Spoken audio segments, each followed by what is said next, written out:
മധുര party Congress പ്രധാനപ്പെട്ട അജണ്ടയാക്കിക്കൊണ്ട് CPM കേന്ദ്ര committee ഡൽഹിയിൽ തുടരുകയാണ്. 15-അംഗ പോളിറ്റ് ബ്യൂറോയിൽ നിന്ന് പ്രായപരിധിയുടെ അടിസ്ഥാനത്തിൽ 7 പേർ ഒഴിവാക്കപ്പെടും. മുഖ്യമന്ത്രി പിണറായി വിജയനെ പ്രത്യേക പരിഗണന നൽകി നിലനിർത്താൻ സാധ്യതയുണ്ട്. D. ബിനോയ് ചേരുന്നു. കേരളത്തെ സംബന്ധിച്ചിട്ട് എന്തൊക്കെ പ്രധാനപ്പെട്ട കാര്യങ്ങളാണ് ഈ ഒരു യോഗത്തിൽ ഈ പ്രധാനപ്പെട്ട അജണ്ടയായിട്ട് വരാൻ സാധ്യതയുള്ളത്? മുഖ്യമന്ത്രി പിണറായി വിജയനെ ഏത് രീതിയിൽ പരിഗണിക്കാനാണ് സാധ്യത?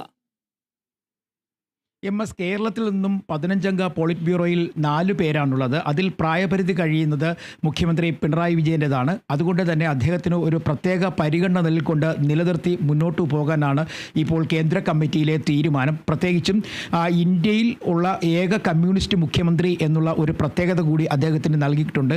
ഇതിൻ്റെയൊക്കെ അടിസ്ഥാനത്തിലാണ് ഈ വരാൻ പോകുന്ന പാർട്ടി കോൺഗ്രസിൽ അദ്ദേഹത്തിന് പ്രായത്തിൻ്റെ പരിധി പൂർത്തിയായെങ്കിൽ പോലും നിലനിർത്തിക്കൊണ്ട് മുന്നോട്ട് പോകാൻ കേന്ദ്ര കമ്മിറ്റിയിൽ ഒരു തീരുമാനം എത്തിയിരിക്കുന്നത്. അതേസമയം നിലവിലെ സാഹചര്യത്തിൽ പോളിറ്റ് ബ്യൂറോയിൽ നിന്ന് മറ്റാരും തന്നെ പുറത്തു പോകാനുള്ള സാധ്യതയില്ല. ഒരു പക്ഷേ ഈ മുഖ്യമന്ത്രി പിണറായി വിജയനെ പോളിറ്റ് ബ്യൂറോ അംഗമായി നിലനിർത്തുകയോ അല്ലെങ്കിൽ പ്രത്യേക ക്ഷണിതാവാക്കി മാറ്റിക്കൊണ്ടോ അവിടേക്ക് ആരെങ്കിലും കൊണ്ടുവരാനുള്ള സാധ്യതയാണ് കാണുന്നത്. അതേസമയം മറ്റ് സമയങ്ങളിൽ ഉള്ളതിനെല്ലാം വ്യത്യസ്തമായ ഒരു പ്രത്യേകത ഇത്തവണത്തെ പാർട്ടി കോൺഗ്രസിനുണ്ട്. മൊത്തം 15-അംഗ പോളിറ്റ് ബ്യൂറോയിൽ നിന്നും 7 പേരാണ് പ്രായപരിധിയുടെ അടിസ്ഥാനത്തിൽ പിന്മാറേണ്ടതായിട്ട് വരിക. അതിൽ പ്രകാശ് കാരാട്ട്, ബൃന്ദ കാരാട്ട് ഉൾപ്പെടെയുള്ള പ്രമുഖരായ നേതാക്കന്മാരുണ്ട്. ഇതിൽ ബൃന്ദ കാരാട്ട് നേരത്തെ തന്നെ വ്യക്തമാക്കിയിരിക്കുന്നു, ഇനി പ്രായം കഴിഞ്ഞ സാഹചര്യത്തിൽ പാർട്ടി പോളിറ്റ് ബ്യൂറോയിൽ തുടരുന്നില്ല, പകരം പാർട്ടിയുടെ സജീവ പ്രവർത്തകയായി മുന്നോട്ട് പോകാനാണ് താല്പര്യം എന്ന് പാർട്ടി നേതൃത്വത്തെ അറിയിച്ചു എന്നുള്ള വിവരമാണ് പുറത്തു വരുന്നത്. അതേസമയം കേന്ദ്ര കമ്മിറ്റിയിലേക്ക് വലിയ തരത്തിൽ കേരളത്തിൽ നിന്നുള്ള ആളുകളുടെ എണ്ണം കൂടാനുള്ള സാധ്യതയും കുറവാണ്. ഇപ്പോൾ കേന്ദ്ര കമ്മിറ്റിയിൽ ഉണ്ടായിരുന്നത് AK ബാലനാണ്. അദ്ദേഹം പ്രായപരിധിയുടെ അടിസ്ഥാനത്തിൽ കഴിഞ്ഞ സംസ്ഥാന സമ്മേളനത്തോടുകൂടി മാറിക്കഴിഞ്ഞിരിക്കുന്നു. അവിടേക്ക് വരാനുള്ള സാധ്യത മുൻ MP ആയ PK ബിജുവിനാണ്. അതേസമയം പോളിറ്റ് ബ്യൂറോയിലേക്ക് വീണ്ടും ഒരു മലയാളി കൂടി വരാനുള്ള സാധ്യത തള്ളിക്കളയാനാകില്ല. കാരണം 7 പേര് ഒഴിയുന്ന സാഹചര്യത്തിൽ ദില്ലി കേന്ദ്രീകരിച്ച് പ്രവർത്തിക്കുന്ന CIT നേതാവ് കൂടിയായ ബിജു കൃഷ്ണൻ്റെ പേര് ഒരുപക്ഷെ പരിഗണിക്കും. അതിന് കേരള ഘടകവുമായി ഒരു ബന്ധവും ഉണ്ടാകില്ല. അദ്ദേഹം ദില്ലി കേന്ദ്രീകരിച്ച് പ്രവർത്തിക്കുന്ന നേതാവായതുകൊണ്ട് തന്നെ അദ്ദേഹത്തിന് അവിടെ നിന്നുള്ള ഒരു പരിഗണനയായിരിക്കും.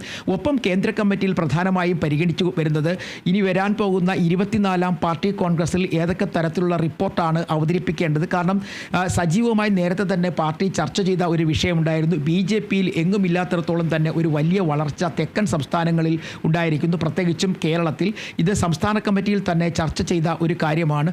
ഇത് തടയിടുന്നതിന് എന്തൊക്കെ തരത്തിലുള്ള നീക്കങ്ങൾ ഇനി വരും നാളുകളിൽ അനിവാര്യമാണ്. ഇത് റിപ്പോർട്ടിൽ ഉൾപ്പെടുത്തിക്കൊണ്ടൊരു ചർച്ചയ്ക്കുള്ള സാധ്യത തള്ളിക്കളയാനാകില്ല. അത് കേന്ദ്ര കമ്മിറ്റി നേതാക്കൾ തിരുവനന്തപുരത്ത് എത്തിയപ്പോഴും അത്തരം സൂചനകൾ നൽകിയിരുന്നു. അതേസമയം പാർട്ടിയുമായി ബന്ധപ്പെട്ട് സാധാരണഗതിയിൽ നടപ്പാക്കാത്ത തരത്തിൽ ഒരു നീക്കം സംസ്ഥാന മുഖ്യമന്ത്രി പിണറായി വിജയൻ തന്നെ കൊല്ലത്ത് നടന്ന പാർട്ടി സംസ്ഥാന സമ്മേളനത്തിൽ നടത്തിയിരിക്കുന്നു. അത് വികസന നയരേഖ അവതരിപ്പിച്ചിരിക്കുന്നു. സാധാരണ പാർട്ടി ബൈലോയുമായി ബന്ധപ്പെട്ട് അത്തരത്തിലൊരു നയരേഖ വരുന്ന പതിവില്ല.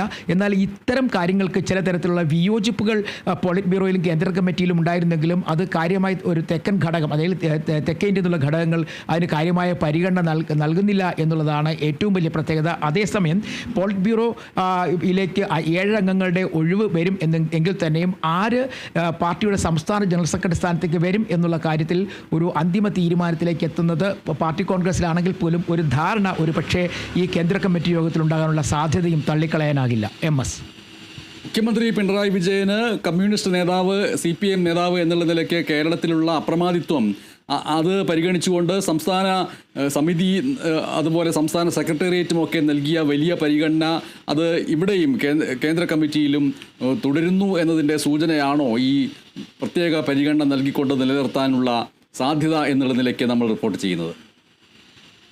തീർച്ചയായും അങ്ങനെ തന്നെ നമുക്ക് പറയാൻ കഴിയും. കാരണം ഇന്ന് പാർട്ടിയിൽ ഒരു ഏറ്റവും എടുത്തു പറയത്തക്ക മുഖം എന്ന് തന്നെയാണ് അദ്ദേഹത്തെക്കുറിച്ച് പറയാൻ കഴിയും. കാരണം ഇപ്പോൾ തന്നെ ചെന്നൈയിൽ നടക്കുന്ന പ്രത്യേക യോഗത്തിൽ അല്ലെങ്കിൽ ഈ മണ്ഡല രൂപീകരണവുമായി ബന്ധപ്പെട്ട് നടക്കുന്ന പ്രതിഷേധ പരിപാടികളിലൊക്കെ തന്നെ അദ്ദേഹത്തിനെ ഉൾപ്പെടുത്തിക്കൊണ്ട് അദ്ദേഹത്തിനൊരു ഏറ്റവും മുന്നിലുള്ള ഒരു സ്ഥാനം നൽകിക്കൊണ്ട് അദ്ദേഹത്തിനെ മുന്നിൽ നിർത്തിക്കൊണ്ടൊരു നീക്കം തന്നെ സ്റ്റാലിൻ നടത്തുന്നു. അത്തരത്തിൽ തെക്കേ ഇന്ത്യൻ സംസ്ഥാനങ്ങളിൽ എടുത്തു പറയുന്ന ഒരു CPM നേതാവ് മാത്രവുമല്ല മാത്രമല്ല ഇന്ത്യയിലെ CPIMന്റെ ഏക മുഖ്യമന്ത്രി എന്നീ പരിഗണനകൾ കൂടി അദ്ദേഹത്തിന് നൽകുന്നു. പാർട്ടിയുടെ ഒരു വ്യത്യസ്തനായ മുഖം എന്നൊരു പരിഗണന പിണറായി വിജയന് നൽകുന്നു എന്നുള്ളതാണ് ഇതുമായി ബന്ധപ്പെട്ട് എടുത്തു പറയേണ്ട കാര്യം. അതുതന്നെ നേരത്തെ സംസ്ഥാന സമ്മേളനത്തിലും പറഞ്ഞിരുന്നു. അദ്ദേഹം കൃത്യമായി പാർട്ടി സംസ്ഥാന സെക്രട്ടേറിയറ്റിൽ നിന്നും നിലവിലെ സാഹചര്യത്തിൽ അല്ലെങ്കിൽ പാർട്ടിയുടെ പ്രായപരിധിയുമായി ബന്ധപ്പെട്ട സാഹചര്യത്തിൽ ഒഴിഞ്ഞു മാറേണ്ടതായിരുന്നു. എന്നാൽ അതെല്ലാം ഒഴിവാക്കിക്കൊണ്ട് അദ്ദേഹത്തിന് പ്രത്യേക പരിഗണന നൽകുകയും ചെയ്തിരുന്നു. ഇതിൻ്റെയൊക്കെ അടിസ്ഥാനത്തിൽ നമുക്ക് പറയാൻ കഴിയും പിണറായി വിജയൻ പോളിറ്റ് ബ്യൂറോയിൽ ഒരുപക്ഷെ സ്ഥാനമില്ല എങ്കിൽ പോലും അദ്ദേഹം പ്രത്യേക ക്ഷണിതാവായി ഒരു പോളിറ്റ് ബ്യൂറോ അംഗത്തിൻ്റെ എല്ലാ വിധത്തിലുള്ള അധികാര പരിധിയും നൽകിക്കൊണ്ട് അദ്ദേഹത്തിന് ഉൾപ്പെടുത്തി മുന്നോട്ട് പോകാനോ അല്ലെങ്കിൽ പോളിറ്റ് ബ്യൂറോയിൽ തുടരാനുള്ള അവസരമോ നൽകാനാണ് കേന്ദ്ര കമ്മിറ്റിയിലുള്ള സാധ്യത.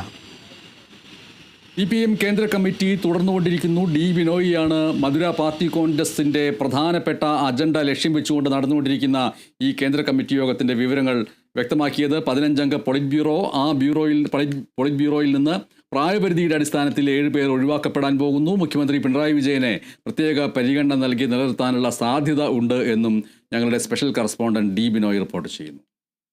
തിരുവനന്തപുരത്ത് സെക്രട്ടേറിയറ്റിന് മുന്നിൽ ആശാപ്രവർത്തകർ നടത്തുന്ന നിരാഹാര സമരം അത് ശക്തമാക്കാനുള്ള തീരുമാനം വന്നിരിക്കുകയാണ്. മാർച്ച്